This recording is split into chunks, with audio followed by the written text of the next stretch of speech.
Special operations and combat, if it was a board game, we're like chess masters, and everyone else is like checkers masters. Green Berets are America's best problem solvers. There's no challenge too great, and no solution that cannot be found. Ben Harrow solved complex challenges as a West Point Lacrosse star, as he led soldiers in Iraq and Afghanistan, and as he joined Special Forces to be the best in the Army. But the biggest challenge Ben ever faced was when he stepped on a landmine. My first thought when I stepped on that bomb was I got hit by a car. I just remember thinking about my son and my wife at the time. My son was 9 months old, and I had a picture of Gina and Peyton on my wall back at the fire base. And I just remember saying their names like over and over, like Gina and Peyton, and Gina and Peyton, and Gina and Peyton. I get woken up in Germany 3 days later by a nurse, and she says, "Captain Harrow, do you know where you are? I'm sorry, but you lost both legs above the knee." I was quiet for a second. Then I asked, all right, do I still have my dick? Ben, welcome to the Jedburgh podcast. Thanks for having me. I guess we can consider this a Jedburgh/Team Harrow podcast. I'm going to copy all this and then just repost it.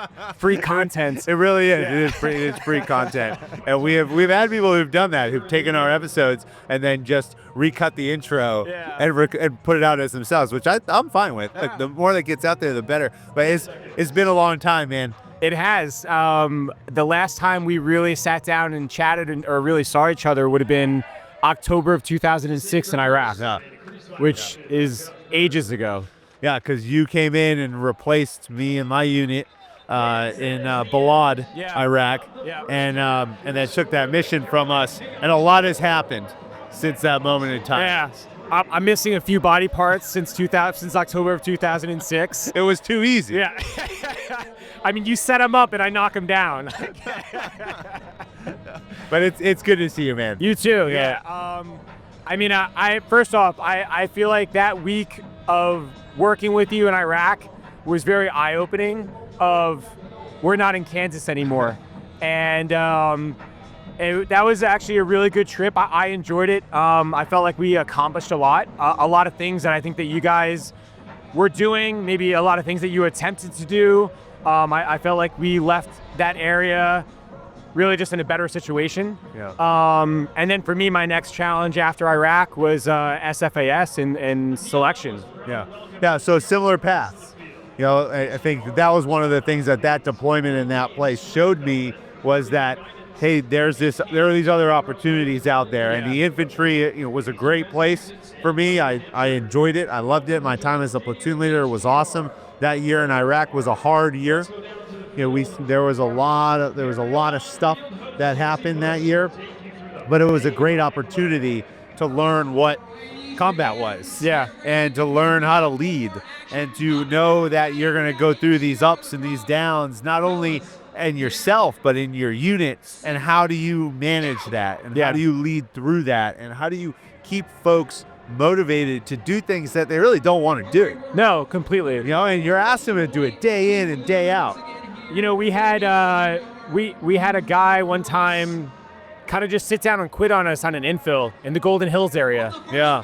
And I remember when we did our left seat, right seat ride with you, and I remember you saying like, hey, this is a really bad Al-Qaeda area, and we ended up doing some stuff in there, and he was new to the platoon, and he just sat down and like just effing quit. And I was like, this isn't the schoolhouse, man. Like, and as a leader, how do you deal with that, right? Like, there's no like, all right, Lieutenant, show us what you do. It's like, well, you better figure it out because, right?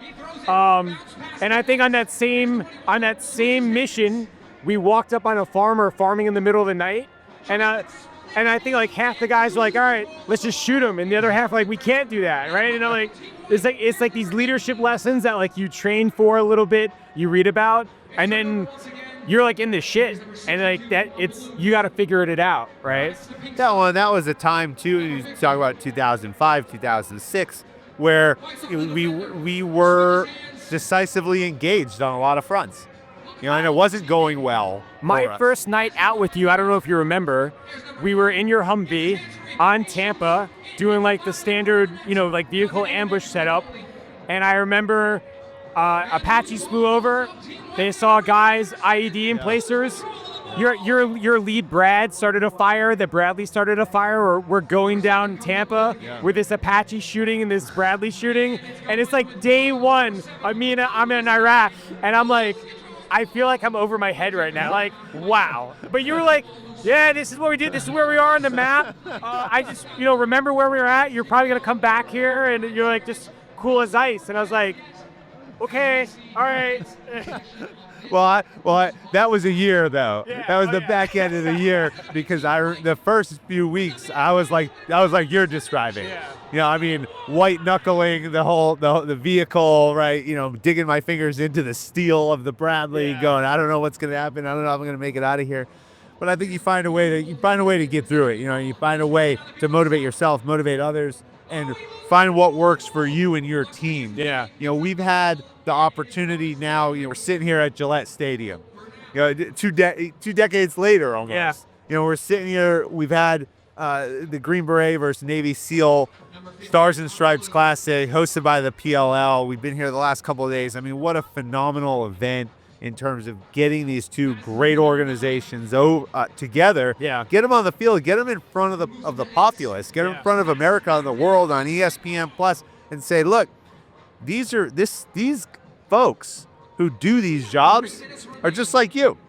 Yeah. These guys played college lacrosse. They played high school lacrosse. We got a whole stadium here of college and high school lacrosse players and youth lacrosse players who can now look at that and say, I can go do that thing, and set the foundation now at a young age to be able to go forward and be elite, do great things. We've heard that term a lot, in our week here, right? This term, how do you be elite? What's the difference between being good, being great, being elite? I want to talk about your story. Okay, I want to talk about your story. Okay. All right, because we spent that time together in Iraq, we both came back, went to selection, became Green Berets. For some reason, you went to 7th group and thought that was a good idea. I tan well, and I thought I could speak Spanish. Right, yeah. So, yeah, see, I was a little more pale. And they're like, all right, you're going to 10th group. You look like you're a Viking-esque. Yes. Yeah. And so we had these career trajectories that in a lot of ways paralleled each other, but also we're very different. Yeah. And He's number 50.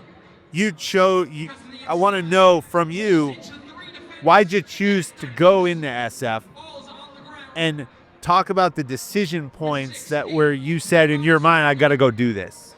Yeah, so my decision point to go Special Forces, I think I was already kind of leaning towards that way when I was a cadet at West Point. And I think it goes to what you were talking about before about so many college lacrosse players, high school lacrosse players out here, and then you have these two elite units playing lacrosse. There's such a parallel between the mental toughness, just being an elite athlete of being a college lacrosse player and being in the special operations. And I felt like it was just like a natural next step to go from being a college lacrosse player into the infantry. And especially once I was in Iraq, I had the opportunity, because I was there for 15 months, to work with different ODAs. I worked with a 20th group SF team, a 10th group SF team, and a 5th group SF team. And I was able to really, as a young PL, like a kid at Christmas, when we got asked, hey, we want you to work with us and be the exterior perimeter for an objective. And we were riding in on the 160th birds. And I was like, this is it, right? Like, this is the varsity. And as a competitive athlete and a competitive person, I've always wanted to be on the best teams. I wanted to be the best lacrosse. I wanted to be the best hockey player, and then I wanted to be the best lacrosse player, right? And then, I wanted to be the best professional soldier and special operator. So it was in Iraq that after working with the SF guys, I knew I wanted to go SF. I knew I wanted to be Green Beret, and I put my packet in for SFAS while I was in Iraq. Yeah.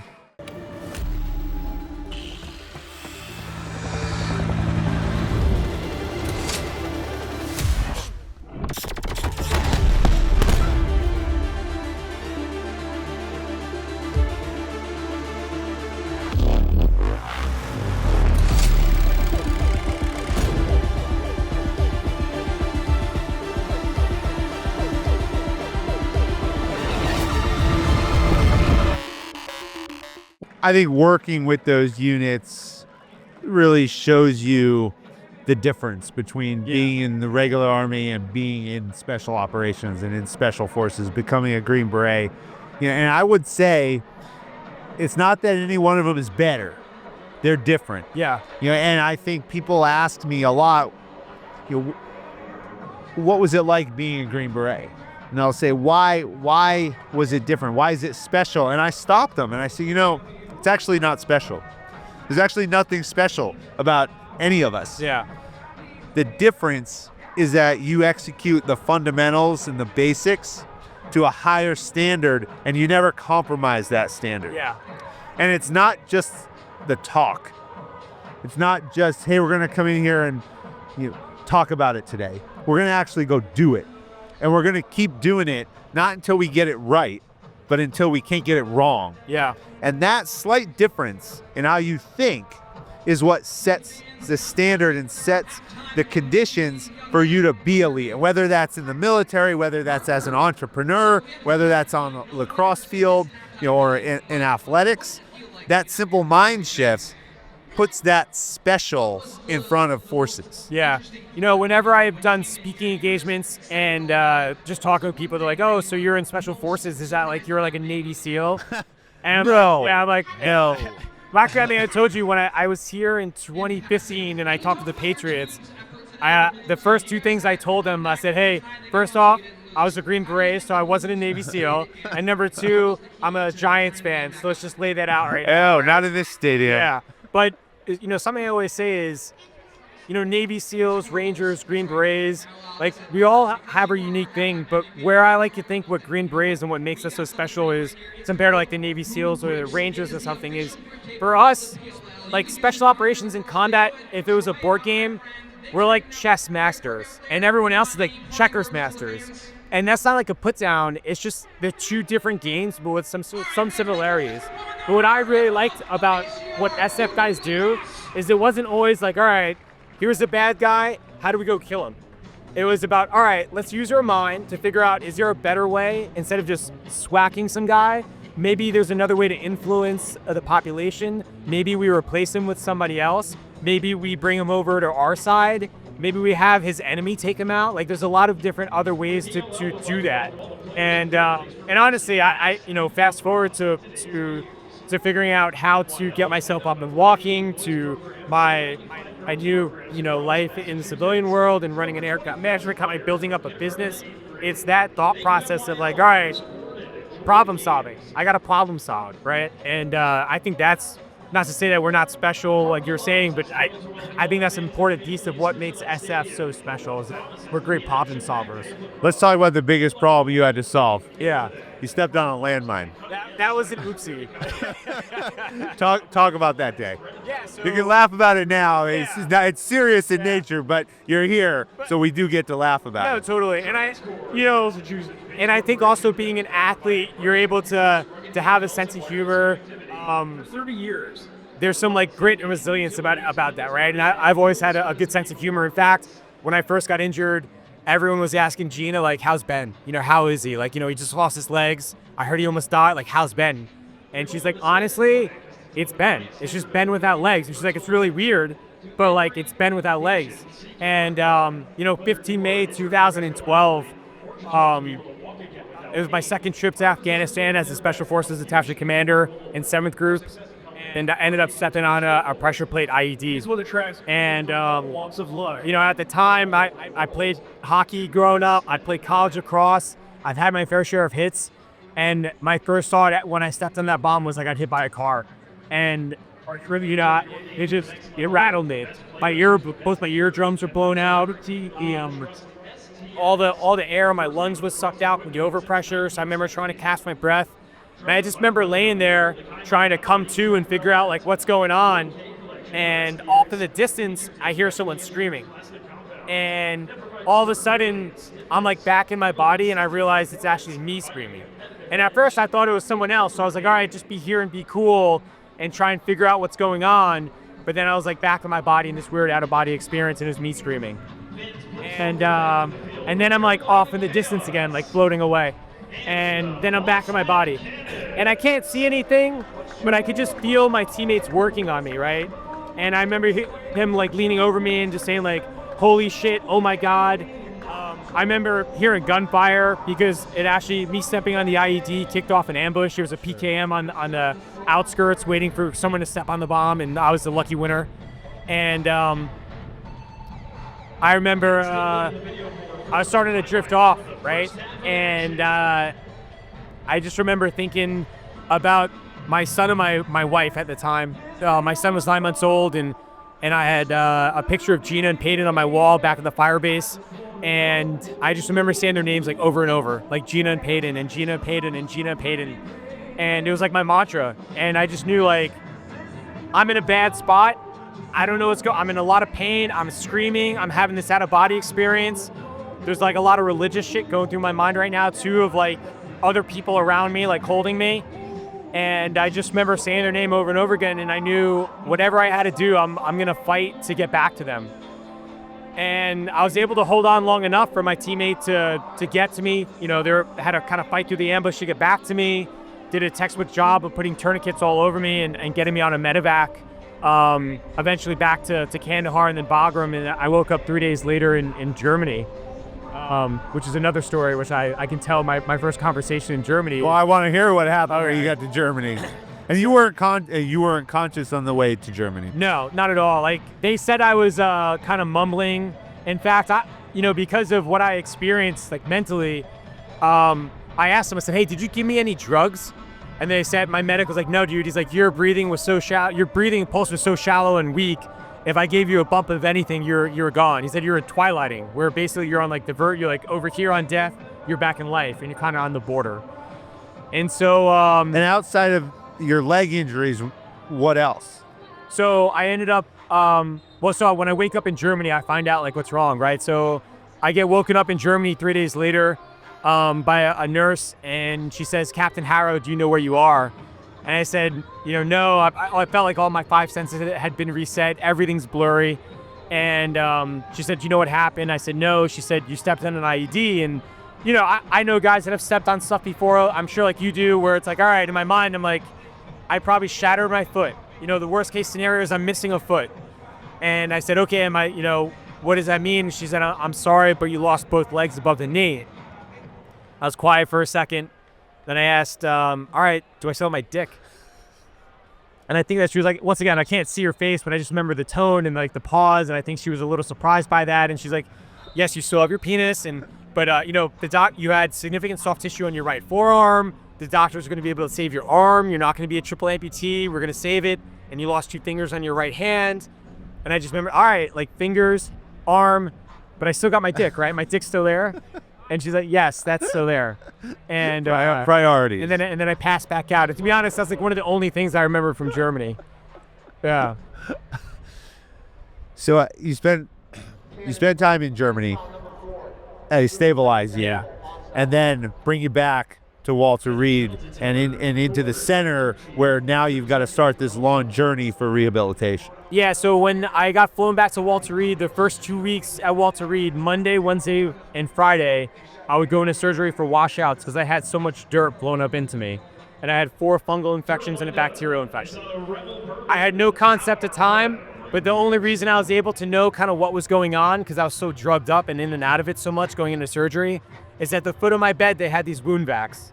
And there's like 7 of them just sucking like gunk out of me from my stumps, from my arms. And every time I would like pass back out and I would wake up, I wouldn't know what day it was, but I would count the wound vacs. And eventually we get down from like 7 to like none.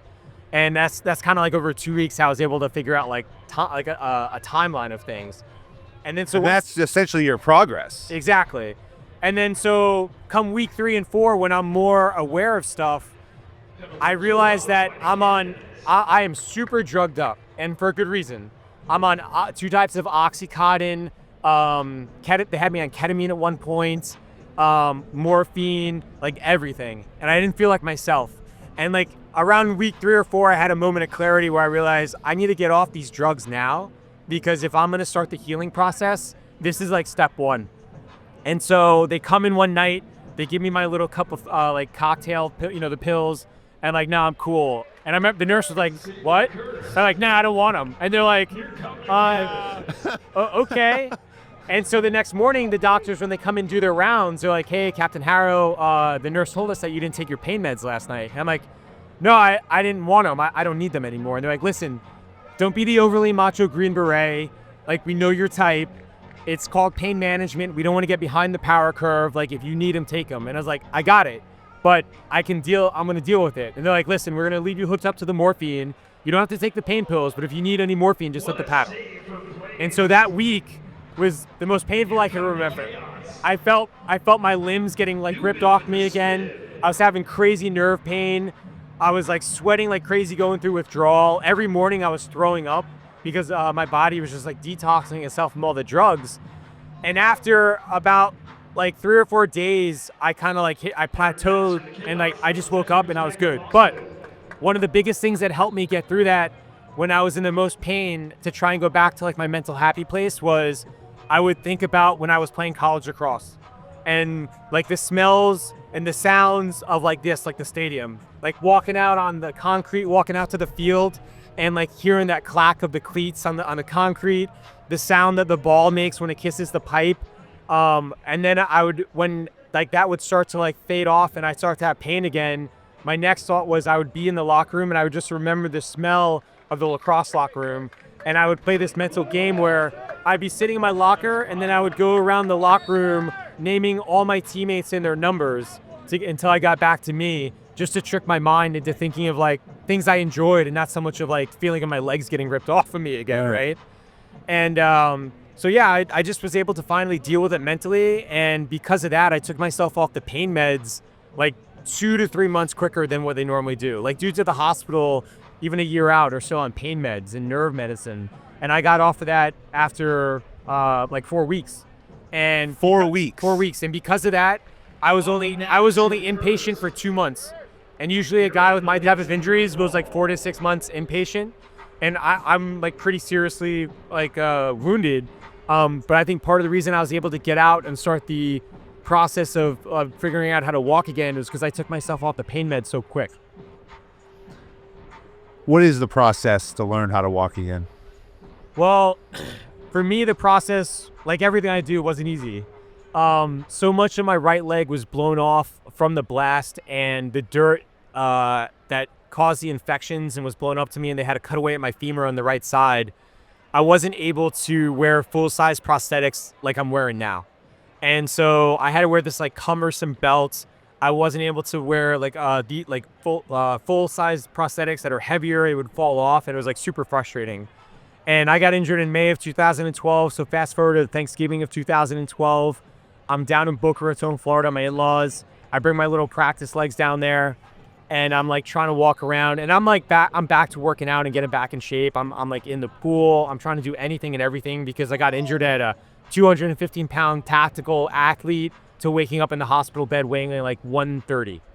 And wow. I hadn't weighed 130 pounds like 7th grade. Yeah, I was gonna say middle school. So I'm building myself back up, but I can't seem to figure out how to walk, and I'm like super frustrated about it. And I'm talking to my wife Gina, and I'm like, it's super frustrating because it's not the magician, it's the wand. And it's like nobody's telling me there's got to be something else out there with the equipment that can help me get up and walk because I'm ready to go. But there's nothing. And Gina's like, well, you're a Walter Reed. Shouldn't someone be there to like help you or guide you with this? Because it's like the epicenter of trauma and amputees at the time in 2012. And I was like, no. I was like, nobody said anything. She's like, well, I saw this show on TLC called Little People, where little people had their like shin bones broken and stretched out to gain a couple of inches of height, right? And I'm like, Gina, I'm an amputee, not a fucking midget, right? I'm sure that kicked off a fight, but and I'm sure it's very not politically correct, but it got me thinking, and I was like, all right, here's a process that people are doing to get taller with their shin bone. Why not use it on a femur? And I was doing all my research on like Wolff's Law, how bones regrown, the Lazaroff method, who Dr. Lazaroff was, like what he was doing in Angola to Cuban soldiers, then figuring out how to realign bone. And I went back to Walter Reed and I met with my orthopedic surgeon, and I was like, hey man, talk to me about osteo distraction, bone lengthening. And he's like, yeah, he's like, we mostly do it on like kids that break their growth plates. And as they get older, they need to realign their bone because one leg grew and one leg didn't. That's when we use it. We've never really done it on an amputee. And when I say never really done it, we've never done it on an amputee. Right. And I said, all right, like who do I need to talk to get this done? So we go up to Johns Hopkins and we talk to the the American guru of bone lengthening. And he's like, Ben, I can get you like 2 to 3 inches of bone. And I'm like, I'm in. He's like, all right, well, let me just tell you that you're going to be like bedridden for like a year. And you're going to have this chunk of metal sticking half in you and half out. And 3 times a day, you're going to have to turn the screws on this device and stretch out your broken femur. And there's a risk of infection, right? So I'm like, all right, man. And, we were talking about it like, all right, I know this is what I got to do to get up and walking, so I'm going to do it. But this is the equivalent of telling me I go through Ranger School and on graduation day, telling me you got to day one yourself. Like, I'll do it, but is there any other way? And he's like, yeah, well, there's this doctor up in Minnesota that uses this all internal device. And, you can't really do much. You can't walk, but at least you could probably still work out. There's not that much of a risk of infection. And I was like, all right, well, why wasn't this like option A? Like, why couldn't we talk about that first? So anyway, I go up to I send the x-rays to the guy up in Minnesota. He calls me and he says, hey, Ben, I can get you 2 to 3 inches of bone, but I need you to fly up here to Minnesota. And in a very SF way, I figured out a way to get up to Minnesota by myself. And fast forward 11 months, 3 surgeries, 1 minor setback. I end up setting 2 medical world records. One for the shortest stump ever lengthened on an amputee, and the second was for the most bone regenerated on a human. Because originally they said I was going to regrow 2 to 3 inches of bone, and instead I end up regrowing about 5.5 inches of bone on myself. Oh my God. And so, yeah, it's cool. I did that. I got myself up and walking. But to be honest, the thing that I actually take most pride in is it's a procedure that they were doing for guys like myself at the hospital that were short on one side, that were looking to get out of the wheelchair also. And I was able to do that because if you were my therapist and you told me no, you weren't my therapist. If you were my doctor and you told me no, you're not my doc. And literally my first physical therapist, I fired her like day one. And I was like, this is too weak, this is too slow. I'm sorry. I was like, I don't mean to be rude, but I need another therapist. So how do you learn how to walk? Like, I mean, it's a lot of balance. Like, I watched you here. Yeah. I mean, in awe. Yeah. Because again, I haven't seen you. I mean, we've spoken kind of through social media a bit over the last couple of years, but I haven't seen you until we got here, and I'm so impressed. I mean, watching you yesterday at practice, walking around, carrying your bag, watching you out here pacing up and down the sideline, yelling at guys to go do things, right? And I mean, just the balance, it's incredible. Well, I mean, look, I've always been an athlete. I grew up playing hockey, so like kind of knowing that edge and having to feel your center of gravity and your balance. But yeah, man, it's I feel it. I had to go and take my legs off and just kind of like sit there for a little bit, like almost when we were in the military and you take your boots off to let your feet air out. But I never let it stop me. We went to Disney after I got injured and I was in a wheelchair. And before that trip to Afghanistan, we went to Disney as the family, and I loved it. And I had never gone to Disney before. My wife was like a big Disney person as a kid, and we took our little baby, and I just thought it was a cool experience. Then we went back, and it was still cool, but I was in a wheelchair. And like, call it pride, call it determination, but I was just like, fuck this, man. I was like, I'm not coming back in a wheelchair. And the next time we went to Disney, I was walking. And for 3 days, I walked around Disney, and I kid you not, it felt like I did the trek every single day. And I actually kept my GPS on, and we ended up walking like 10 to 12 miles a day, just walking around Disney, which for me, walking as a bilateral above the knee amputee is 3 to 4 times the amount of caloric effort. So take 10, multiply it by 3, every day I'm doing a 30 You're doing 30 miles. Yeah. And I felt it. Now when we go back to Disney, I don't feel like I'm like, all right, I did it. I know I can do it if I ever have to do it again. But I'm either gonna rent the handicap scooter or just grab a wheelchair and wheel myself around. What was the most challenging part? I think the most challenging part was, and I think it's made me a better person, more grown up, I guess. But it's learning to have patience. As a SF guy, we're type A go-getters, and it's like, all right, let's go. Like we got to go to this, let's go to that. I'm the leader. I'm gonna beat you there. Like I need to be the first one there. Now, not having legs, I'm literally forced to sit there and have patience, and that was kind of like the biggest thing for me. But it's definitely helped me later on in life. As a husband, as a father, learning patience. And especially in the business world, that it just doesn't happen like that. And you need to realize that it's a process. It's slowly going to happen. Every day you're doing the right thing and it's going to happen.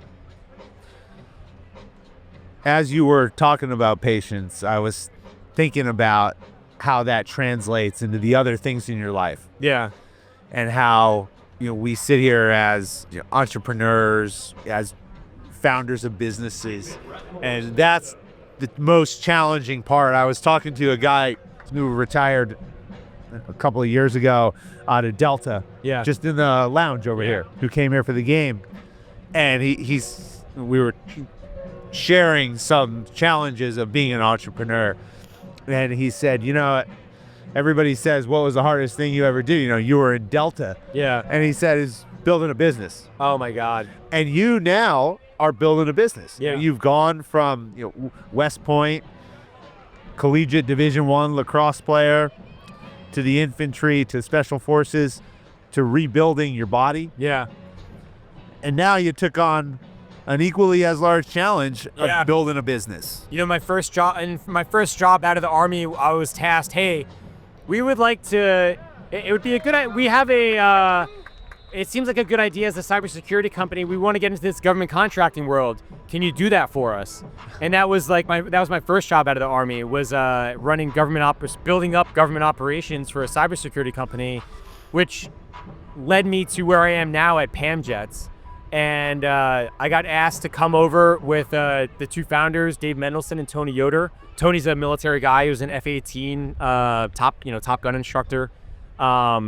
And they said, hey, we'd love for you to come over and be employee number one with us and help us grow and build this business and run the business.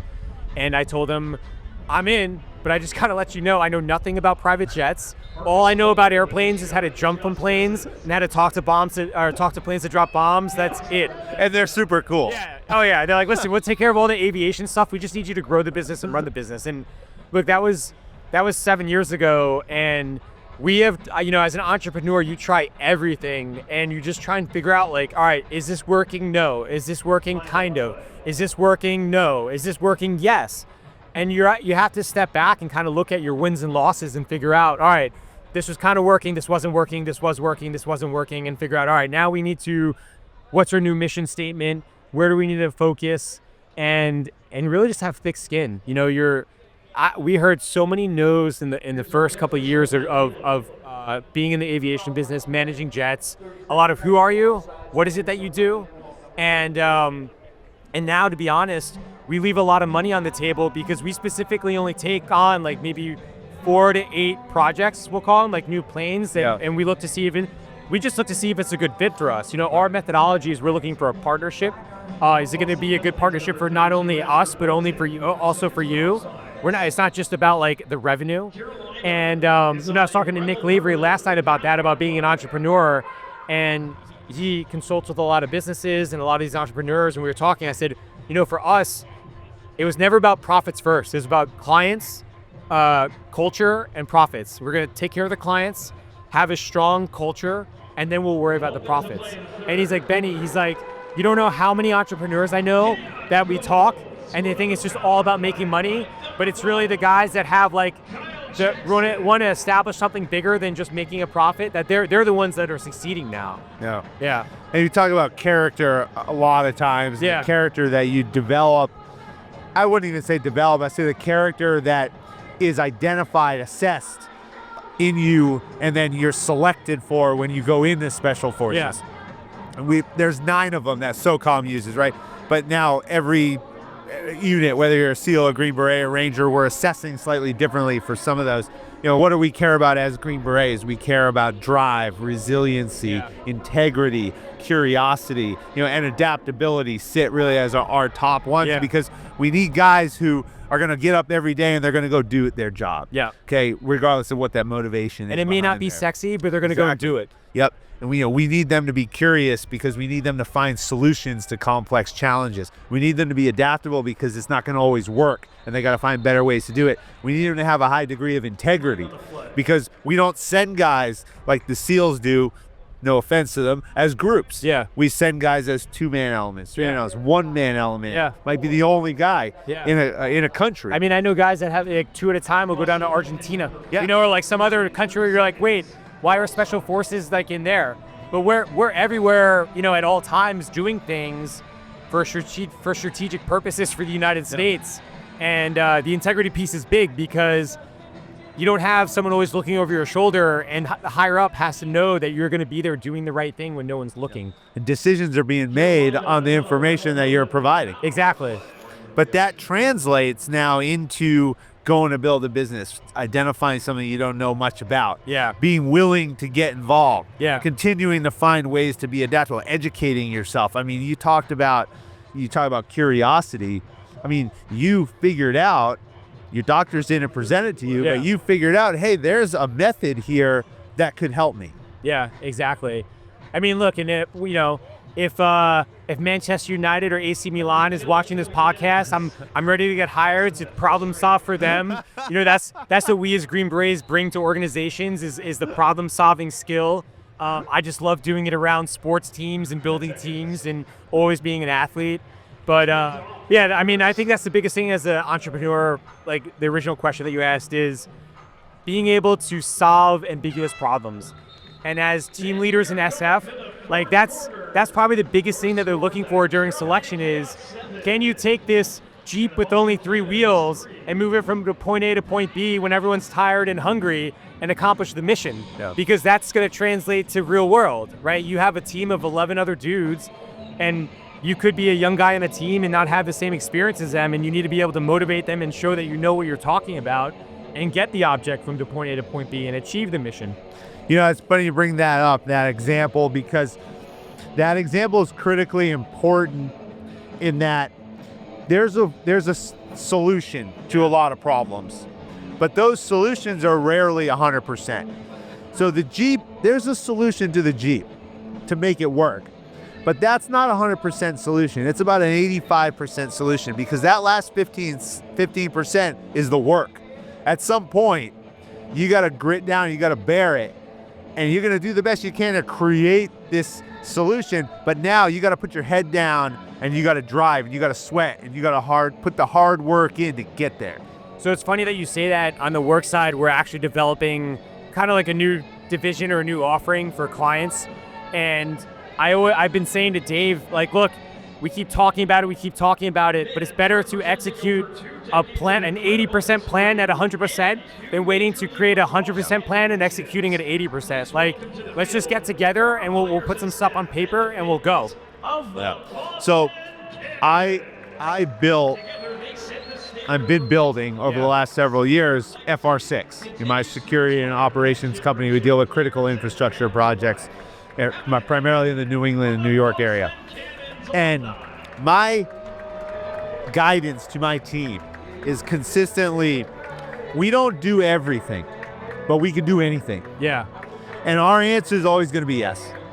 When problems come to us, when opportunities come to us, it's, can you do that? Yes, but give me 24 hours, give me 48 hours.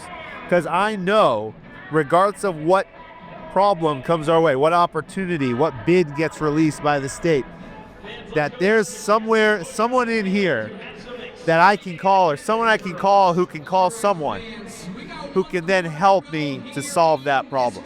And then we're going to put the work in to do that, which comes back to that drive and that curiosity. That's what gets me up every day. To say, I can't wait to go do this today because I don't know what's going to happen. The interesting thing is that because of our mindset, and like you said, like I met you in 2006, we kind of shadowed each other. It's not like we've been buddies for 20 years, if you came and ran PAM and was the president of PAM Jets, it wouldn't miss a beat because everything you're saying is stuff I say. We never say no. In fact, I made our operations team on a 3x5 card, right? Never say no, we'll get back to you. Yeah. Right? Like, we were asked if we could somehow reach out to this no-name airport in the Dominican Republic and go pick up a lost member of the wedding party for one of our clients. All right, give me 12 hours. We'll get it open for you. We had me and my vice president of client service, who speaks much better Spanish than I do, even though I can still habla a bit. He called the manager of the airport. She happened to be at home throwing like a quinceañera for her kid.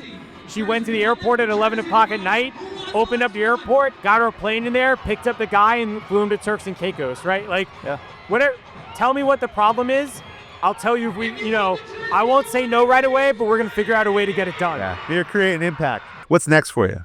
I got to go catch a flight from Boston down to Lauderdale. I got to head back home tonight. Got to take kids to soccer practice and dance and an aviation company run tomorrow. So back on the road. Yeah. Yeah. Well, the responsibilities don't stop. Yeah.